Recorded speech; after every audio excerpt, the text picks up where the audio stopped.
Bienvenidos al canal del Coronel. Últimamente vemos con preocupación cómo países del centro y del norte de Europa dan la impresión de que se están preparando para entrar en una guerra contra Rusia. Y son países de la OTAN. Estamos hablando de países como Alemania, Dinamarca, Finlandia, Suecia o Noruega. Esto es tremendamente preocupante. Estamos hablando ya de una guerra directa de la OTAN contra Rusia. Creo que es el momento adecuado para retomar el programa de visión geopolítica que hicimos hace ya 7 años. Hablábamos de la OTAN, para qué y contra quién, con personas muy autorizadas para hablar de este tema.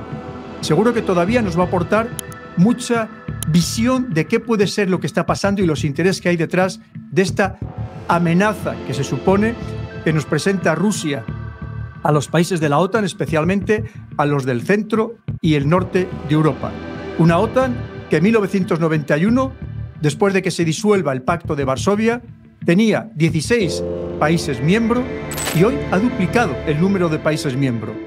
No sabemos si de verdad es una amenaza real la que presenta Rusia y que en cualquier momento nos podría invadir a todos los países europeos, a los países OTAN dentro de Europa, o si es alguien que desea de verdad ese enfrentamiento definitivo, porque sería definitivo para todo el planeta, entre la OTAN y Rusia. No olvidemos que estamos hablando de potencias nucleares, con todo lo que ello significa.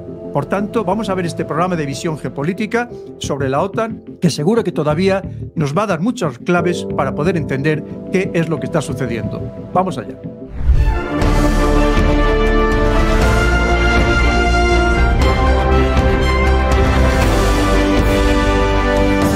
El canal del Coronel. El análisis geopolítico de Pedro Baños.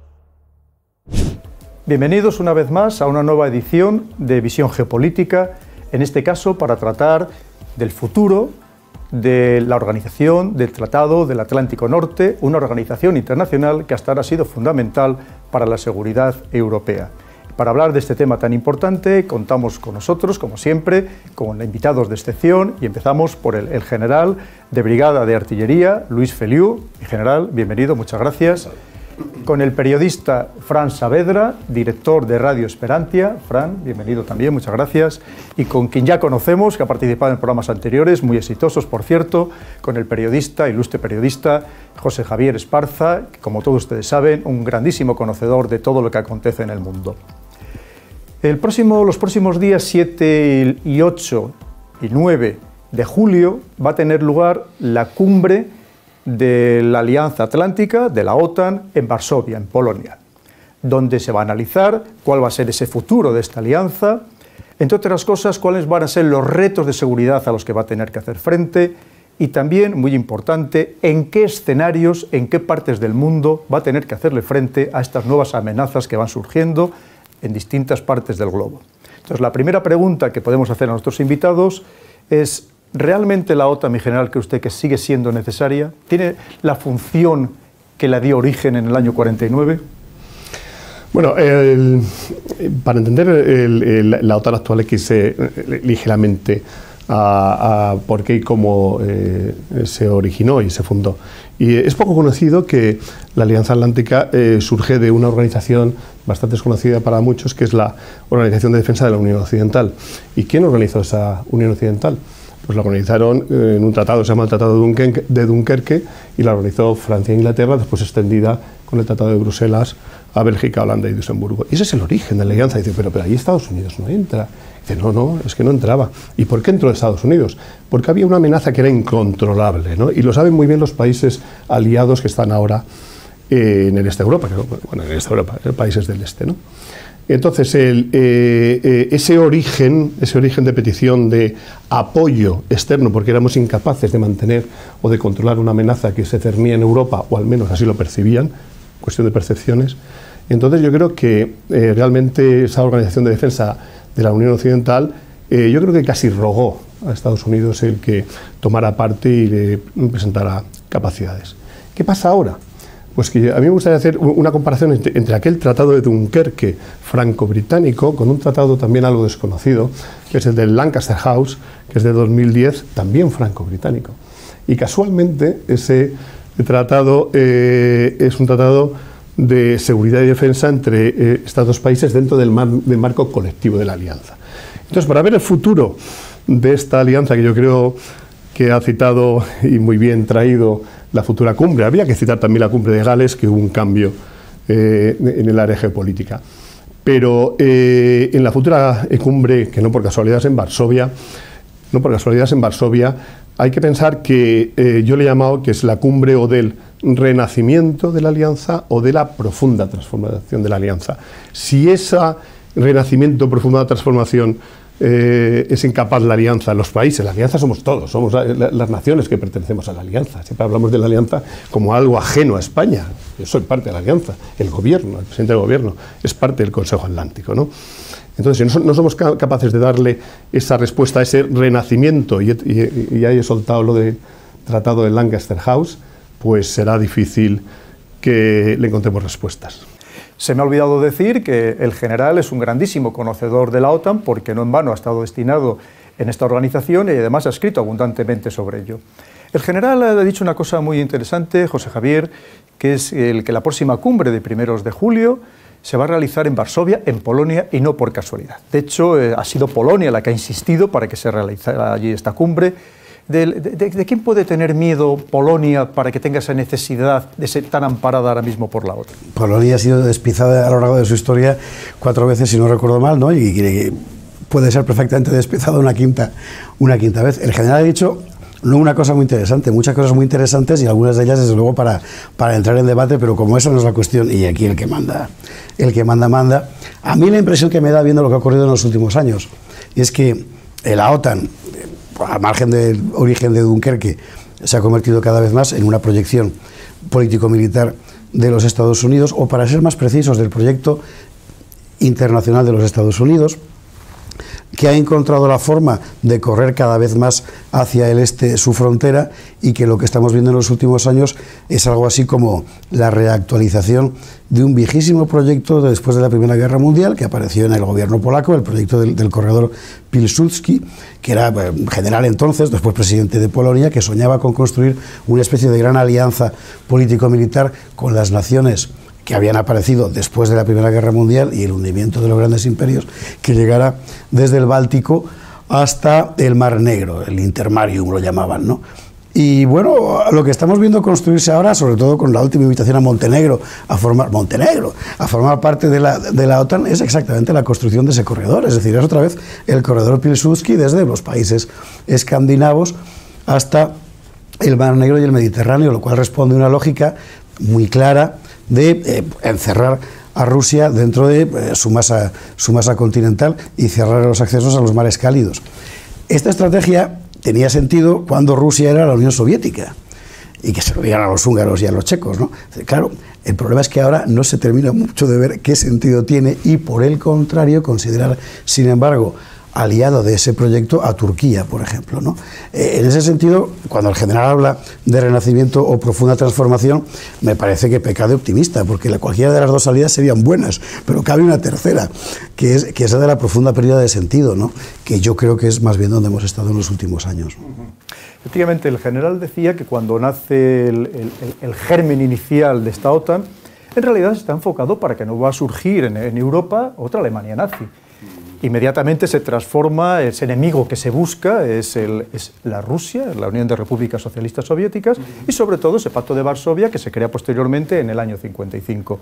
¿Coincide usted también, Fran, con lo que acaba de decir José Javier, que en realidad esta OTAN, que parece que ha buscado su enemigo en Rusia, ya no tiene ese sentido, o no debería tenerlo? Al contrario, debería hacer, como decía Otto von Bismarck, que con Rusia no hay que hacer nunca la guerra, lo que hay que hacer es tratados, y deberíamos buscar soluciones que no sean directamente las militares. Exactamente. Yo con la OTAN creo que se había ceñido desde el comienzo a un guión, y en la obra de teatro ya pues le han quitado un par de escenas. Y esas dos escenas, que la Unión Soviética pues ha desaparecido, ahora está Rusia. Rusia pues está interviniendo de una forma, creo que bastante inteligente, con Putin a la cabeza, buen ajedrecista, y lo está haciendo de forma que lo que antes se veía como un ogro, pues países ya, no es que lo vean como un salvador, pero que ya lo ven como un mal menor. Y luego pues A mí me ha llamado muchísimo la atención que cubriendo pues todos los conflictos de Oriente Medio que hemos compartido con Pedro, que siempre pues comentas con un montón de personas, periodistas, analistas, personas que investigan el tema, y me ha llamado muchísimo la atención que sobre la creación del Estado Islámico pues siempre aparecía la OTAN. ¿Quién creó el Estado Islámico? Pues unos te dicen servicios secretos israelíes y Arabia Saudí. Otra combinación, servicios secretos israelíes y Estados Unidos. Otra combinación, más rocambolesca, servicios secretos rusos y la OTAN. Pero bueno, había de todo. Pero en todas las combinaciones estaba la OTAN. Y entonces a mí me dio por pensar, digo, pues ¿por qué la opinión pública o no sé, o el ciudadano común pues tiene a la OTAN como algo que está metido en un ajo que pues no lo tenemos muy claro, pero que tiene esa percepción? Y por ejemplo, lo que comentaba de el Pacto de Varsovia y la Unión Soviética, de verlos como ogros, ahora se ven como, pues no eran tan malos, ¿no? Algo así es la percepción que tengo yo, que es lo que estoy observando, ¿no? Mi general, efectivamente ahora la OTAN está en un periodo de expansión, quizás cometiendo algún error. Hemos de pensar que todos los imperios, y no vamos a considerar un imperio, pero podríamos asimilarlo. Los imperios que se han perdido son aquellos que se han expandido en exceso en un breve plazo de tiempo. Estaríamos hablando desde Alejandro Magno, o Napoleón, o incluso Hitler. En cambio, los que sobrevivieron durante siglos fueron como los romanos, que sabían muy bien hasta dónde podían llegar y dónde no podían sobrepasar esas fronteras. Ahora mismo, OTAN pretende incorporar, ya se ha aprobado, a Montenegro. Es decir, un país con 622.000 habitantes y unas Fuerzas Armadas de 2.000 efectivos. ¿Qué significado tiene más allá de ofender a Rusia? Es una magnífica pregunta. Hay que tener en cuenta que la Alianza Atlántica, como cualquier imperio, se basaba fundamentalmente en dos cosas. Lo primero, liderazgo, y segundo, solidaridad, que tiene que ver mucho con la cohesión interna. Si analizamos el liderazgo de la Alianza Atlántica, desde el año 45, más que liderazgo fue Europa, y la Alianza vivió una especie, a partir del 49, de un protectorado norteamericano. José Gabriel ha comentado algo en esa línea. De ese protectorado, y lo digo con todas las palabras, protectorado norteamericano, pasó a un fuerte liderazgo, de ahí a un débil liderazgo, y ahora no se sabe muy bien qué liderazgo. Por lo tanto, si una de las claves de un imperio, haciendo el símil Alianza Atlántica, un imperio y podemos valorarlo con el liderazgo, tenemos un, digamos, problema de liderazgo.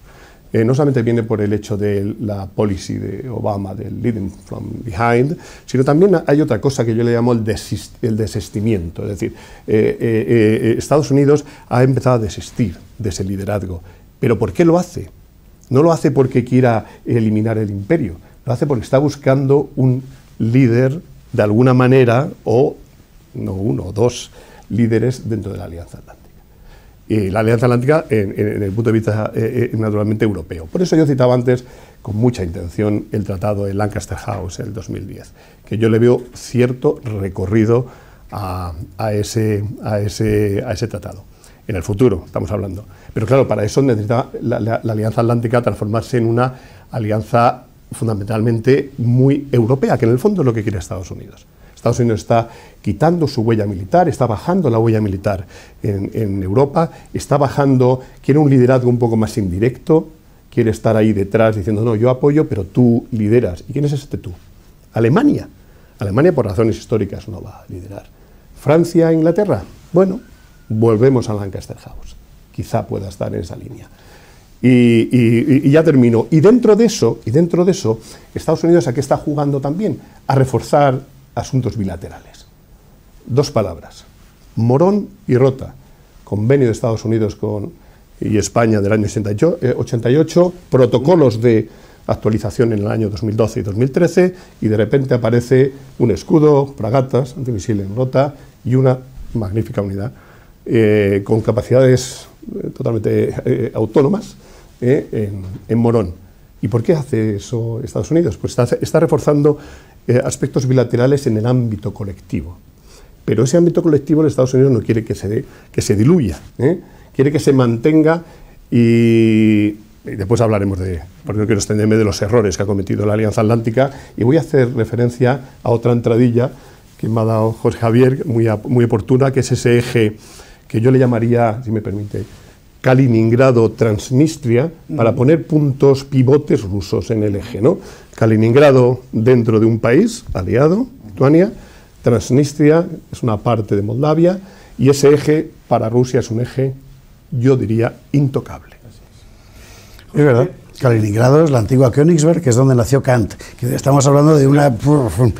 Al final, ¿cómo decir? Ahí las identidades son siempre muy singulares. No, yo lo que veo es que la explicación que hace el general, por supuesto apreciándola por lo bien que centra la cuestión, creo que deja de lado, y es lógico porque es una explicación profesional, que hay un aliento político de fondo en todos los movimientos que concierne a la OTAN, que no nace como una asociación militar expresamente, puesto que tiene un fundamento político, que además no es un simple acuerdo o una suma de acuerdos políticos bilaterales como los que podía haber en el siglo XIX, sino que corresponden a una concepción de gran espacio, y que esa concepción de gran espacio no es geopolítica, sino ideológica y económica, que es el proyecto norteamericano especificado en Bretton Woods y secundado por Inglaterra y Francia después, de construir una gran zona lo más amplia posible de mercado libre, democracia liberal, economía capitalista, etcétera, en la mayor parte posible del mundo.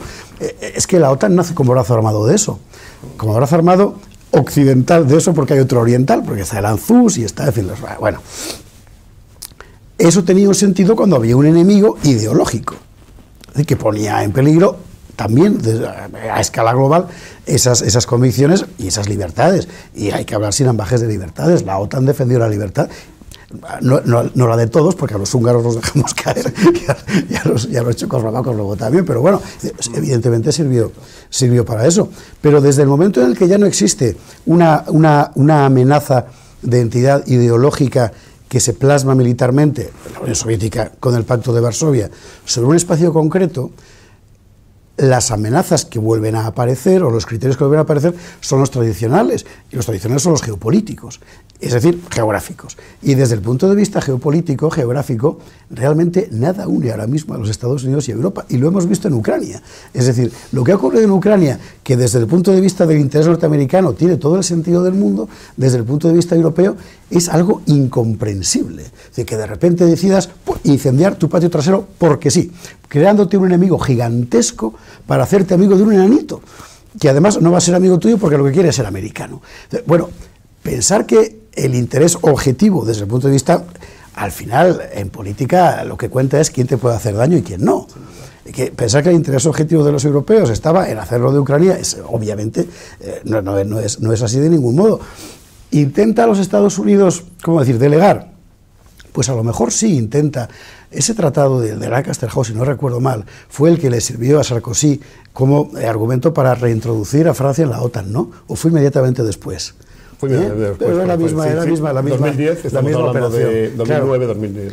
Y responde a un diseño estratégico que no es específicamente europeo, y ahora creo que ha quedado muy claramente de manifiesto. Entonces, desde el punto de vista de un ciudadano español común que ha sido soldado a pie 2 años, que ha jurado una bandera de la que emanaba las Fuerzas Armadas como expresión de la comunidad política y de la ciudadanía, y por supuesto para defender la patria hasta la última gota de tu sangre y todas esas cosas, y además muy orgulloso de ello, es absolutamente incomprensible que mis misiles Patriot tengan que marcharse a Turquía para combatir supuestamente un Estado Islámico que no tiene nada a lo que derribar con misiles Patriot, y de mi suelo desaparecer, mientras por el contrario cojo el suelo de Morón y se lo doy sin edie para siempre a los americanos para protegerme de un enemigo al que no conozco, y que en las siguientes maniobras que hace la OTAN resulta que es un enemigo africano, como ha pasado en la Trident Juncture.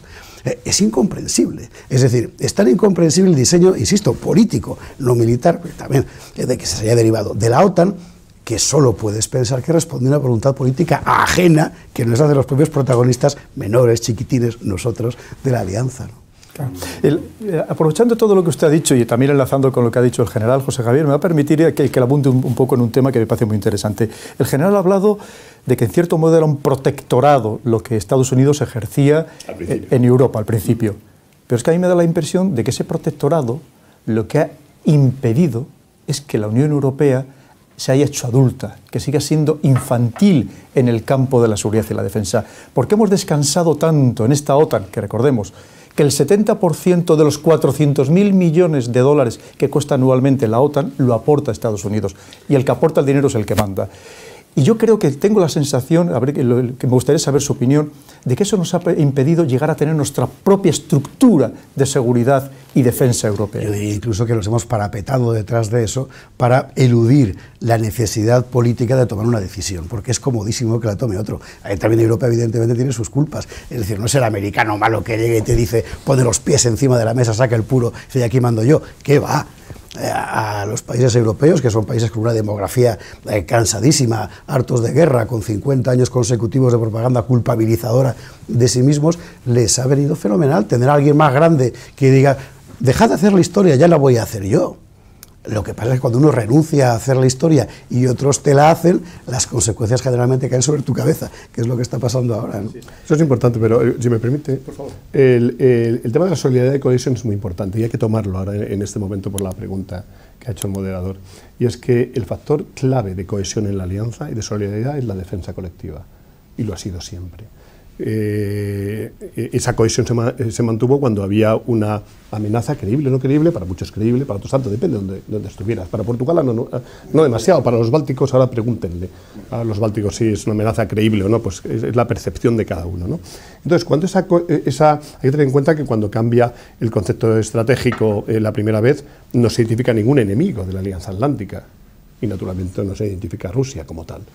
Al expandir la alianza y empezar a entrar esos estados que en el fondo son muy pequeños, pero en una situación geopolítica de mucha inestabilidad y mucho riesgo, con unas grandes minorías rusas también, que hay que contar con ellas y que en fin, y que a veces no se cuentan del todo, y ojo con la protección de las minorías por parte de Rusia. Entonces, cuando haces ese factor disgregador de la cohesión, que era la defensa colectiva, ya no hay defensa colectiva, ya nos inventamos otro tipo de misiones. El factor de cohesión, si era 10, simplemente con eso ha bajado a 5. Ahora el factor de cohesión ha vuelto a subir, y ha vuelto a subir porque para algunas naciones, no todas, porque vuelvo a repetir, son percepciones de seguridad. Los estados bálticos y todos los antiguos países del Pacto de Varsovia tienen una percepción clarísima de cuál es el enemigo, y lo van a señalar siempre con el dedo, y el enemigo está muy cerca de los Urales. Sin embargo, a Portugal y a España a lo mejor el enemigo no es ese. Entonces ahí viene el segundo factor de disgregación. Entonces yo ahora mismo veo dentro de la Alianza Atlántica, y me uno un poco a la línea esa que José Javier había utilizado, pues casi 3 líneas divisorias, y las 3 líneas divisorias son: siempre en la Alianza Atlántica ha habido una línea divisoria que ha sido norte-sur. No, siempre. Los anglosajones, es una organización fundamentalmente anglosajona, y los demás hemos entrado poquito a poco, pues por muchas ventajas que han aportado. De esa línea divisoria, que es la primera, se ha unido una al este. Es decir, que ahora hay, digamos, percepciones de seguridad totalmente diferentes. Pero esas líneas divisorias van más allá. Y es que si para nosotros, y digo España, los países que le llaman MENA, o sea, en Oriente Medio y Norte de África, son realmente los que nos preocupan y quizás nos debe preocupar en el futuro, para los países del este y algunos nórdicos, los MENA no existen, y no existían antes de Gales. No existían antes de Gales. Y la amenaza está en el otro lado. Problema, que es lo que yo indico algunas veces, ¿no?, que deja a algunos analistas un poco desconcertados, es que para solucionar la amenaza de Norte de África y Oriente Medio necesitamos contar con el otro enemigo. Claro. Sin Rusia, sin Estados Unidos no sé si habrá seguridad en Europa, pero sin contar con Rusia no va a haber seguridad en Europa. ¿No va a haber seguridad? Entonces yo hablaba al principio, y no lo mencioné, que en ese renacimiento, transformación, se basa en 2 cosas que pueden ser polémicas, lo que voy a decir. Primero, si OTAN está en el centro, esa OTAN más europea, que yo sigo forzando en esa línea o insistiendo en esa línea, necesitamos un nuevo contrato, y yo utilizo la palabra contrato con Estados Unidos. De momento no tenemos ni contrato. Necesitamos un nuevo contrato. Y hacia el otro lado necesitamos una nueva asociación estratégica con Rusia. Y para hacer una asociación estratégica con Rusia hay que aplicar una fórmula que es desde tiempo de Alejandro Magno. La mejor forma de proteger mi seguridad es ayudar a los otros a proteger la suya. Y sin embargo, con Rusia que yo creo que es importante para la seguridad de Europa, hemos mantenido permanentemente la doctrina de beligerancia, es percepción hostil permanente. Una sola percepción hostil de Rusia, me gustaría escucharla, de algún medio de comunicación occidental o de algún político o gobierno oriental. Percepción hostil permanente en todo. Y entonces, claro, yo de repente me pongo en el lado ruso. Vamos a tener algo de empatía y vamos a colocarnos el gorro ruso. Y yo me siento así y digo, es que yo haría lo mismo que Putin. Acabo de poner un ejemplo un poco dramático, ¿no? Pero es así. Es decir, vamos a entender también que la seguridad suya y la nuestra no está dividida, no es suma cero. La seguridad suya y la nuestra están interconectadas. Y si no conectamos con ellos, y la única forma de conectar con ellos es tener cierta fuerza. Individualmente en Europa no somos nada, somos un apéndice de Asia. Europa es un pero cuando uno se separa de la Tierra es un minúsculo apéndice de todo el continente euroasiático. No, eso no somos nada. Pero creo que la percepción está cambiando ya, lo que estamos viendo en el norte de Siria, lo que hemos visto, por ejemplo, en Libia, menos. Y bueno, yo recuerdo que a principios del año 2015 pues era impensable que Rusia pues se planteara la posibilidad de entrar en Siria y que Estados Unidos pues le permitiera y sus aliados pues entrar en Siria. Ha entrado perfectamente en Siria, ahora hay acuerdos para ponerse de acuerdo, valga la redundancia, con Israel, que también es curioso, para bombardear a Hezbollah en Siria. Hay acuerdos con la... No sería exactamente la OTAN, pero los países pertenecientes todos a la OTAN que están bombardeando en Siria para coordinar operaciones, que allí pues da la impresión de que es un enjambre de abejas todos volando, pues no hay ningún problema, hay coordinación entre miembros de la OTAN y Rusia, y no hay ningún problema. Y además incluso pues en Ucrania, pues yo veo que ayer o anteayer, creo que eran, no sé si 2 brigadas o 2 regimientos de Ucrania, los enviaron a Kamysk, que es la capital del cantón más al este de Rojava, el Kurdistán sirio. Si los rusos tuvieran mucho, no sé, miramiento de decir, pues mira que nos van a atacar aquí, pues no hubieran movido esas piezas y además no las han sustituido en Ucrania. Entonces, que lo veo bastante normal. Entonces yo ahora mismo veo que no es que hayan firmado totalmente la paz y han dicho, mira, a partir de aquí enterramos el hacha de guerra, Rusia y la OTAN, sino que hay acercamiento de posiciones y que cada vez pues vamos a ver, no voy a decir actuaciones conjuntas como podría verse ahora mismo en Siria, pero que considerarse uno a otro enemigo, que ya no lo veo tan cerca, ¿no? Mi general, has dicho cosas interesantísimas con las que estoy plenamente de acuerdo. Usted ha dicho que uno de los pilares ha sido y debe seguir siendo esa defensa colectiva. Es decir, que cualquier país que se sienta atacado, los demás tienen la obligación de reaccionar, cada uno con sus medios y con sus posibilidades de reaccionar en defensa de ese país atacado. ¿Qué pasaría con Ceuta y Melilla?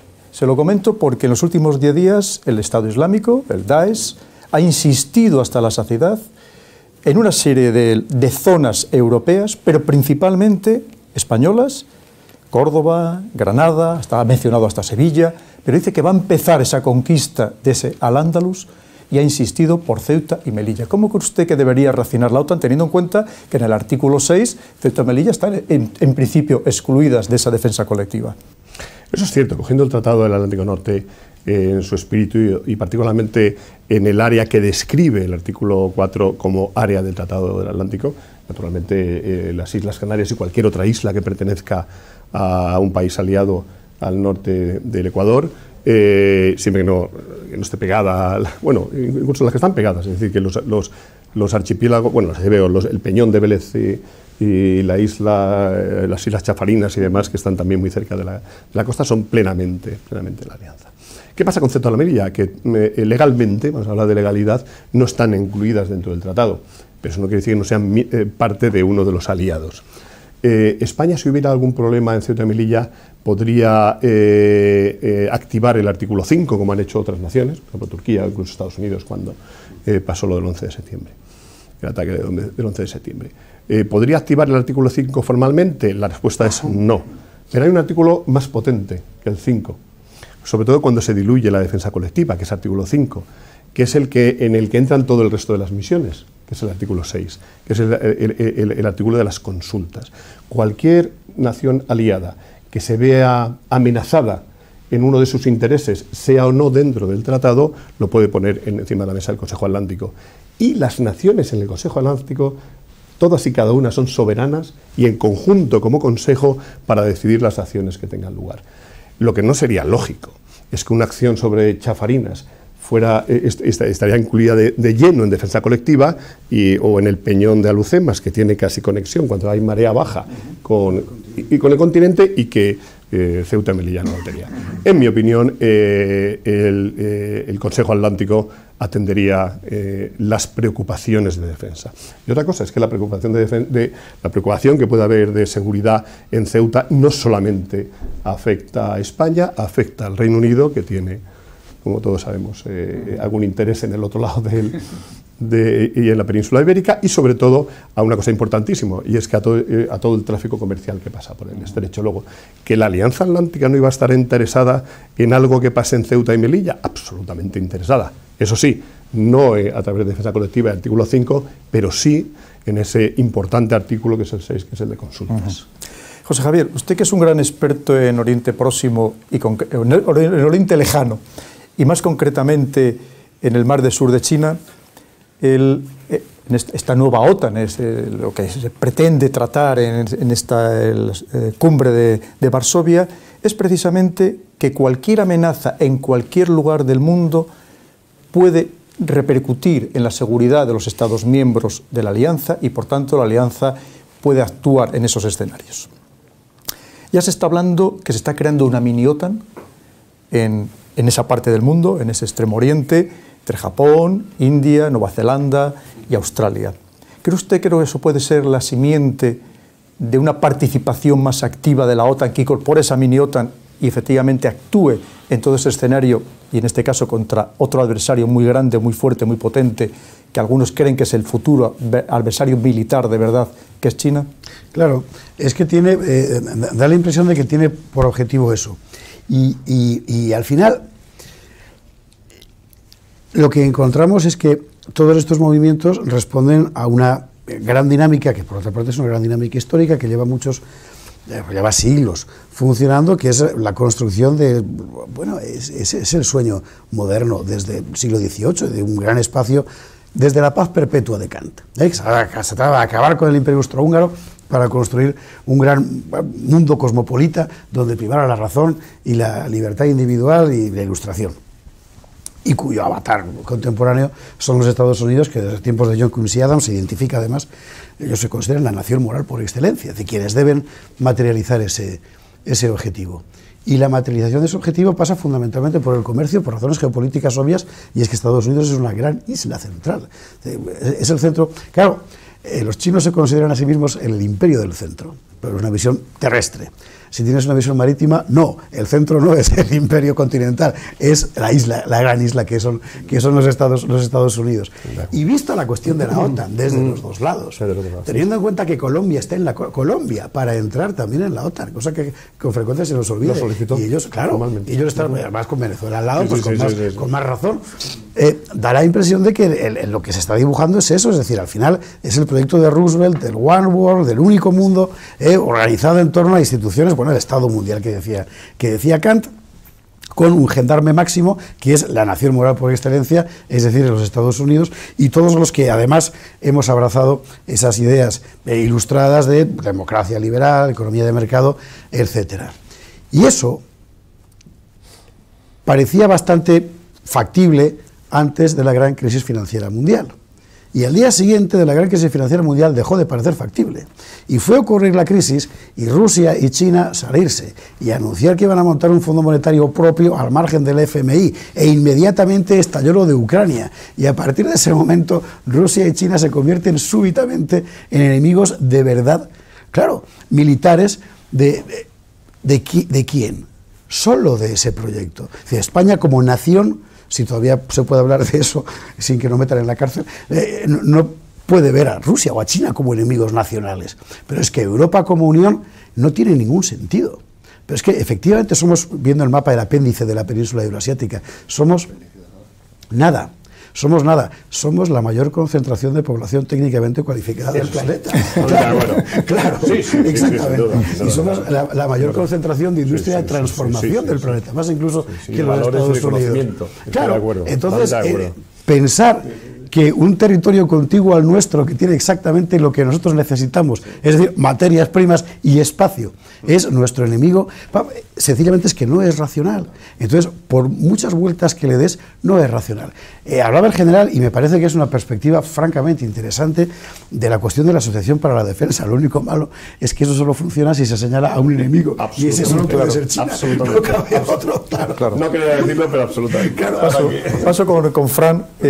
Usted que es un gran experto en la zona de Siria, ahí está actuando en Siria e Irak una coalición internacional liderada por Estados Unidos, donde, no nos engañemos, los principales actores pues son, además de Estados Unidos, pues el Reino Unido y Francia. Por otro lado, Francia está actuando también de modo unilateral, es decir, al final están actuando los que significan casi el 90% de la OTAN, por lo menos en cuestión de medios y de aportación económica. Entonces, ¿no debería en ese escenario ser más sencillo que actuar a la OTAN? ¿Por qué no actúa allí la OTAN? Sería más lógico, además, si añadimos a Turquía, que está también ahí metida, pero bueno, Turquía no sé si meterlo entre los amigos o los enemigos, porque bueno, se está metiendo en demasiados charcos, y además lo último que conocemos ahora de estos días es que han desminado la zona que previamente habían minado. Entonces se supone, invita a pensar que lo han desminado para que tropas amigas atraviesen esa zona, o sea que lógicamente serían tropas turcas, pero bueno, ya Rusia le ha advertido que no. Lo lógico sería pues que estuvieran en una coalición, que esa coalición ya existe, es la OTAN, y que todos pues más o menos estuvieran actuando de forma conjunta. Pero por ejemplo vemos el portaaviones Charles de Gaulle, que dice, después de los atentados en París, dijo Hollande, vamos a atacar Raqqa. Pues estuvieron 3 días atacando Raqqa, y después el portaaviones se marchó al Golfo Pérsico, que está a 2000 kilómetros en Raqqa, a no ser que quieran que tengan un montón de petróleo y quieran gastarlo, pues una tontería si quieres bombardear desde el Golfo Pérsico Raqqa, porque desde el Mediterráneo tienes mucho más cerca. Y luego también me llama mucho la atención, hablan de atacar el norte de África, o de, bueno, acabar con lo que es la crisis de Libia, y el otro día pues me sorprendió, resulta que está por allí Francia en Mali, y no sé, una cosa sorprendente, sin que tuviera ninguna misión, pero hubo unos atentados, se prendieron fuego a plataformas petrolíferas ahí en Libia, y un avión que estaba en Mali, pues fue a bombardear al Estado Islámico, y volvió y no ha vuelto a hacerlo. O sea que veo mucha descoordinación, y lo lógico sería eso, pues mira, vamos a coordinarnos todos, incluso con Rusia, porque Rusia está también contra el Estado Islámico, contra los terroristas, contra lo que está ocurriendo, porque ahora nos vamos a encontrar en los próximos días, están a 5 kilómetros o 6 los kurdos al frente de la SDF, Syrian Democratic Forces, que están a 5 kilómetros de Manbij, una ciudad clave en el norte de Siria, en el norte de Alepo, y el ejército sirio está como a 20 kilómetros al oeste, otra localidad clave que es Al-Bab. Una vez que tomen esas dos localidades, la frontera está a 20 kilómetros. Y Turquía sigue insistiendo en crear una zona no-fly zone, una zona donde más o menos pues, no se bombardee, pues se proteja y tal, pero que si tardan mucho no les va a quedar zona para proteger, porque van a llegar al ejército sirio. Mi general, Fran ha dicho un nombre también muy interesante, que es Libia. Ayer parece ser que finalmente se ha alcanzado un acuerdo entre esos dos gobiernos, el de Bengasi y Trípoli, para llegar a un camino común, y ese camino común pudiera ser el siguiente paso, que es lo que se está esperando desde hace meses, de una intervención internacional contra esos terroristas que actúan, los yihadistas que actúan en este escenario tan importante para el sur de Europa especialmente y para España en concreto. ¿Cree usted que la OTAN va a ser nuevamente la que actúe en ese escenario, o cree usted que la OTAN debería ser la que actuara en ese escenario? La OTAN naturalmente tiene la capacidad de coordinación y de aunar esfuerzos para actuar en ese escenario sin ningún problema. De hecho, ya actuó en Libia bueno, podemos analizar el cómo y el por qué. Si lo ves desde dentro, actuó la Alianza Atlántica, pero si lo ves en detalle, te das cuenta que la Alianza Atlántica actuó a través de, fundamentalmente, Francia, que estaba muy interesada en intervenir en Libia, y con un paso atrás clarísimo de Estados Unidos en esa intervención. Podemos hablar si esa intervención fue positiva o negativa, eso sería objeto de otro debate, ¿no? Pero esa intervención no fue, entre comillas, digamos, para la alianza con un análisis desde el punto de vista satisfactorio, ¿no? Ni cómo se desarrolló, ni cómo, y sobre todo cómo fueron los resultados. Ha citado el asunto de Mali, y solamente un inciso. Mali es un problema de la Alianza Atlántica, podía serlo, es la vecindad ampliada, todo lo que pasa allí al final nos va a rebotar a países aliados. ¿Quién intervino en Mali? Francia lo intentó, que fuera la Alianza Atlántica. ¿Fue la Alianza? No fue. ¿Fue Francia? Sí, y después con bastante apoyo de España, por cierto, y sigue estando España en Mali. ¿Y cómo se trasladaron? ¿Tenía medio de transporte estratégico Francia? No. ¿Quién se lo dio? Estados Unidos. Ojo, porque Hillary Clinton insistió, y digo bien la palabra insistir, ante seguramente el presidente, para que, que no es un asunto francés, que es un asunto de la alianza, por lo menos tenemos que mostrar cierta solidaridad, y de ahí surgió el apoyo estratégico de los aviones de los C-7 o los C-17 americanos para trasladar. En Libia, pues va a pasar exactamente lo mismo. Depende de la percepción que tenga el Consejo Atlántico, es decir, las naciones. Si el Consejo Atlántico percibe con que Libia no es un asunto de interés particular de Francia, como lo fue en la primera operación, sino que es un asunto serio, hay que sacar adelante ese país. Libia está muy cerca de Túnez, y Túnez está, bueno, por ahí establecida, con cierto equilibrio absolutamente inestable. A Túnez se le da así un golpecito y tenemos otro lío, y es lo más estable que tenemos en Norte de África. Nos interesa que Libia establezca un acuerdo entre las dos partes, y para ello hay que quitar o limitar la influencia que tienen los terroristas, absolutamente. Que el Consejo Atlántico tendría que hacerlo, absolutamente. El problema es que es muy fácil decir así con la cabeza. Y cuando dice, vamos a hacerlo, y todo el mundo dice, no, hay que hacerlo y tal. Dice, ¿y quién va a poner? Y todo el mundo hace así. Oye, mira, espera un momento que me están llamando, ¿no? Y tal, porque lo del poner, el poner ya es una palabra que ya es complicadísima en la Alianza Atlántica. Y entonces, lo decía antes José Javier, claro, es que antes cuando decimos poner, siempre mirábamos al grande. Y el grande decía, bueno, venga, voy a ser bueno, lo pongo yo, que tengo capacidades. Y hemos vivido con él, lo pongo yo, pero ahora el grande dice, ha llegado el tiempo de que seáis mayorcitos, y lo citaba el moderador, citar los europeos, y empezáis a poner vosotros, porque no deja de ser vuestra zona de seguridad, es vuestra vecindad ampliada, hacerle un poquito de caso, ¿no? Entonces, ¿qué va a pasar con Libia? Ya quisiera yo que los europeos estuvieran unidos en el sentido de decir, vamos a ayudar a Libia, ya que metimos la pata, y me permiten la licencia, metimos la pata en la primera acción de la alianza en Libia, por otras razones, vamos a tratar de enmendar aquel error y vamos a intentar ayudarlo. Y yo lo haría, y políticamente se entiende, y geopolíticamente se entiende, y por muchas razones se entiende. Ahora, a la hora de quién va a poner, espero que no miren para otro lado. Vamos terminando ya, José Javier, si el tiempo ya nos empieza a premiar. Le voy a preguntar, otro de los objetivos de esta próxima cumbre, el de Varsovia, es reforzar el apoyo a Afganistán. ¿Significa eso que la misión de ISAF al final no fue todo lo exitosa que debería haber sido para una organización tan potente como la OTAN, teniendo en cuenta que hace menos de un año Estados Unidos sacó a los talibán de la lista de organizaciones terroristas y actualmente se está negociando con ellos, con 5 países poderosísimos, porque saben que al final hay que repartirles el poder o repartirles territorio y poder a los talibán si se quiere alcanzar alguna paz? Entonces, ¿cómo puede reforzar la OTAN la seguridad actualmente de Afganistán? No tengo ni la menor idea. Yo creo que es imposible reforzar la seguridad de Afganistán, porque Afganistán, por pura orografía, es inseguro por definición, pero toda la vida ha sido inseguro por definición. Afganistán no es Irán, que Irán es un territorio enorme, pero mal que bien controlable, pero Afganistán no lo es. Ahora estamos viendo, es muy divertido ver los titulares de mis compañeros de prensa, cuando dicen, los talibanes dicen que no han sido, el atentado de esta mañana, por ejemplo, han sido los talibanes, el principal grupo talibán, el grupo talibán secundario. ¿Cómo les explicas? Ya no hay talibanes. Vamos a ver, el viejo mosaico tribal guerrero afgano, cuando llegan los talibanes, después de la guerra civil, se hacen todos talibán. Que por cierto hay que decirlo en singular. Cuando caen el Mullah Omar y caen los talibán, vuelven pues el mosaico tribal guerrero afgano a ser el mosaico tribal guerrero afgano. Y algunos dicen, sí, es que era talibán. Bueno, es la misma realidad de antes. Entonces, es una realidad inasible desde el punto de vista de los criterios políticos y económicos contemporáneos, porque es una realidad tribal.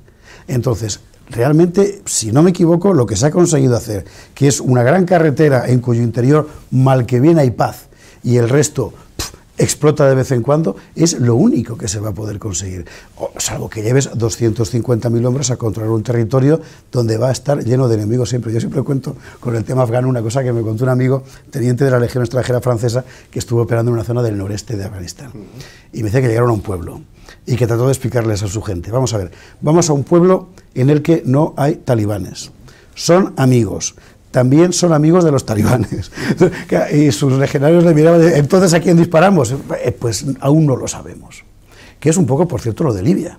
Cuando ha sacado el general el asunto, me acordé cuando la señora Mogherini apareció toda rutilante, preciosa, en rueda de prensa, elegantísima ella, diciendo: hemos ordenado al mando militar de la Unión Europea que actúe contra las mafias del tráfico humano. Y esa misma noche preguntó el mando militar, cuyo nombre oficial no recuerdo, de la Unión Europea: bueno, ¿y a quién tenemos que disparar? No les contestaron jamás.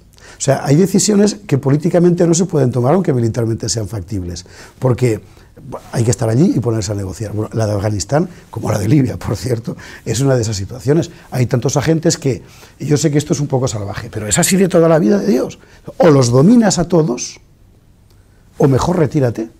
Así es. Mi general, ya luego la última pregunta a usted, si me lo permite, que era el título de este programa. Al final, la OTAN, ¿para qué y contra quién? Quiero decir, si usted fuera, y además usted conoce muy bien la organización desde dentro, si usted fuera ahora mismo el que tuviera la capacidad de adoptar la última decisión sobre el futuro de la OTAN, ¿qué misiones cree usted que de verdad debería llevar a cabo? ¿En qué escenarios? ¿Y exactamente contra quién? Que a lo mejor es el terrorismo. Es decir, ¿qué opina usted, mi general? Sí, yo creo que es la pregunta que se están haciendo los líderes también, que se van a reunir dentro de poco en Varsovia, y se tiene que responder a esa pregunta, pero no como yo, que puedo opinar aquí, pero ellos con capacidad de decisión. Lo que digan es lo que va a aparecer en el concepto estratégico y va a ser importante al final. ¿Contra quién? Yo creo que la Alianza Atlántica, si vamos al Consejo Atlántico, está contra nadie. Esa es la respuesta que dará colectivamente la Alianza Atlántica. ¿Contra quién? Contra nadie. Y algunos le dirán, bueno, sí, pero tampoco contra Rusia, y volvemos a lo de antes, las percepciones. Entonces saldrá alguno con el dedito diciendo, bueno, ponte en mi caso, ponte en mi lugar y ya verás cómo no. Bien, pero básicamente, como organización colectiva, la respuesta va a ser contra nadie, y así va a ser, políticamente. Es una organización política, lo ha sentado José Javier. La OTAN como tal desaparece y se mantiene el Tratado de Washington, que es una alianza colectiva entre naciones. Y la organización es una organización militar y demás cosas, hay agencias, que da forma a la parte, digamos, de defensa colectiva que tiene la alianza. Luego, ojo con el Tratado del Atlántico, que tiene un poder político increíble al margen de que pueda haber una organización militar debajo. A lo que iba, enemigo no va a estar identificado, y mi opinión la he expresado antes en esa ecuación, ¿no?, de nuevo contrato y nueva asociación, y sin eso no va a funcionar, y por lo tanto esa es mi ecuación, con una OTAN muy robusta desde el punto de vista europeo, y para eso los europeos tienen que ser mayores. ¿Con qué? Eso hablando de los bienes. ¿Para qué? Una pregunta interesante, pero había que decir a lo mejor a los que nos están viendo, ¿no? Bueno, pues la Alianza Atlántica ha proporcionado, de verdad, 65 años de paz, estabilidad, seguridad y libertad en un continente que yo no le llamé así, pero alguien le llamó el continente salvaje. Continente salvaje, pues se dio 5 siglos matándose, y particularmente en el siglo XX disfrutaron, ¿no?, porque yo no tuve parte, pero disfrutaron a mansalva matándose los europeos de una forma exagerada. Quiero decir que continente salvaje, ese continente salvaje de repente pasó a ser un remanso de paz con sus limitaciones, y José Javier lo decía, con una exportación de valores, una exportación de conocimiento, una exportación de tecnología, un pequeño apéndice de Asia, pero exportando de todo, exportando hasta el sistema de la Unión Europea legal se exporta a otros, incluso naciones individuales, ¿no? Entonces, bueno, pues eso es lo que ha hecho la Alianza Atlántica, ha permitido 65 años, ya casi jubilado, ¿no?, 65 de paz y estabilidad. Bueno, pues hay que ver que nuestros abuelos y bisabuelos vivieron otro tipo de Europa, ¿no? Y quizá pues eso sea un motivo suficiente para decir, oye, vamos a permitir que sigamos, no vaya a ser que quitemos algo que funciona, una organización exitosa que tiene lista de espera para entrar. ojo con la lista de espera, que ya se me ha notado rápidamente cuál es mi opinión sobre ella, ¿no? De forma indirecta, tiene sus peligros. El imperio empieza a abrirse, el liderazgo no existe, solidaridad tampoco, el imperio, como todos los anteriores, cae. Entonces, ¿que tiene un valor añadido extraordinario? Para la misma Europa lo tiene. ¿Y por qué? Porque va a seguir proporcionando un elemento de seguridad para permitir que Europa siga siendo algo. Si Europa quiere ser un actor internacional creíble en seguridad y defensa, que de momento no lo es, a la vista de las dos potencias revisionistas que antes ha mencionado, para mí las dos potencias revisionistas son Rusia y China. Están diciendo, yo también soy. Antes eras tú solo y ahora quiero ser yo también. Pues si quiere Europa tener un arte y parte en eso, pues tendrá que asumir unas responsabilidades para ser actor estratégico dentro, en mi opinión, de la Alianza Atlántica. Una Alianza Atlántica mucho más europea. Y en eso respondo el para qué y contra quién. Vale. Pues muchísimas gracias, mi general. Efectivamente, coincido con el general, y lo único que pedimos a todos nuestros líderes, ya para terminar el programa, europeos, es que no conviertan esta alianza, que efectivamente nos ha proporcionado más de 65 años de estabilidad y de seguridad en Europa, en un factor de inestabilidad o de inseguridad, precisamente a lo mejor por adoptar medidas que no son las más adecuadas. Mi general, muchísimas gracias. José Javier, muchísimas gracias. Fran, muchísimas gracias. Y a todos ustedes también muy agradecido por toda la cantidad de visionados que estamos teniendo y sobre todo por el éxito creciente de manera exponencial de todos aquellos que nos escuchan a través de los podcasts. Muchísimas gracias a todos.